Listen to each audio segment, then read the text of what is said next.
Hello， 欢迎来到勾勾公好吧，我是怡洁，我是敏华。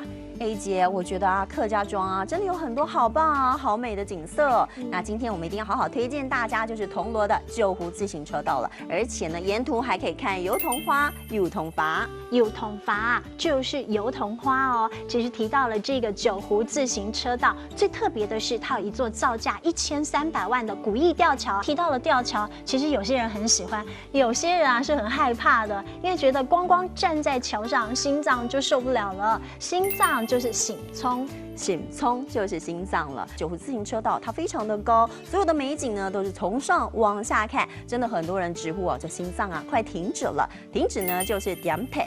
点配就是停止，因此今天要教给大家一整句话呢，就是太刺激，心脏要停止了。这句话应该要说的是太刺激，心聪会点配嘞。太刺激，心聪会点配嘞。今天勾勾公哈发带你一块来体验，就走在高高吊桥上的感觉。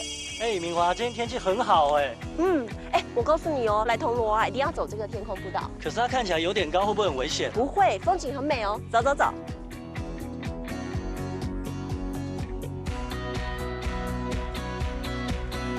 你看风景是不是很美啊？你干嘛不讲话？刚才不是要跟我讲说你觉得太高，醒聪快要点配了吧？没有啊，我在赏景啊。敏华，这边景色真的很棒最棒的是啊，如果油桐筏开花的时候啊，这边满山遍野的都可以看得到白色的油桐筏哦。敏华，我刚刚看到这边有自行车道好啊，我们来去借吃行茶，这附近啊有很多景点，我们可以去逛逛。小华，我觉得这个铜锣九湖自行车道还真的是很漂亮对呀，它不仅是有吊桥、有景观桥，而且还有油桐花等着游客探访呢。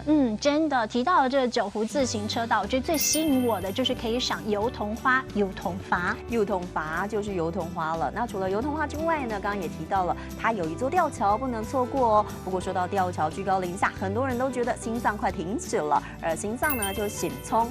醒聪就是心脏哦，真的，你刚刚提到了心脏快停止了，停止呢就叫做点配，点配就是停止。因此今天最后要帮大家复习的这一整句话呢，太刺激，心脏要停止了。这句话应该要说的是太刺激，心聪会点配嘞，太刺激，心聪会点配嘞。今天勾勾公哈发带你一块来逛逛九湖自行车道，我们下次见，拜拜。